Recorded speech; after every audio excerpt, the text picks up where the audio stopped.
What happens if you cannot get all the data you ask for? I'll give you a couple answers. So, some of the types of accounting engagements I talked about in the Accounting 101 presentation was audit and assurance work. So if you're doing audit work and you don't get all the data you ask for, you might not be able to give a clean opinion. So in an audit letter, you want to see that the auditor can say that they provided an unqualified opinion that the financials are free of a material misstatement. But if you don't have everything you need, you may not be able to do all the testing you need in order to make that kind of statement.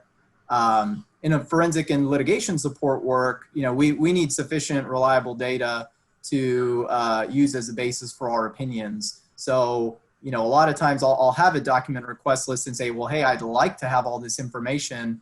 But just like Edward said on the business valuation request list, for certain things may not apply to all companies. So we really have to assess it to say, well, hey, based on what this company is able to provide or whether it exists or not, do I still have a reasonable basis for the opinions that I'm giving?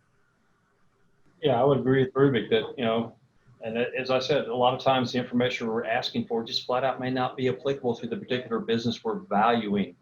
And a lot of information that's not on that standard list is information you gather through that interview process and the site visit. So I think that's such an important step to meet management. Go out and see the operations. As they say, you kick the tires, you kind of learn a lot more about the business. So that's always very helpful. And in the litigation scenario, yes, we have to have enough credible data that our opinion is reasonably certain and will be accepted in the court of law, and the trier of fact will accept our opinions.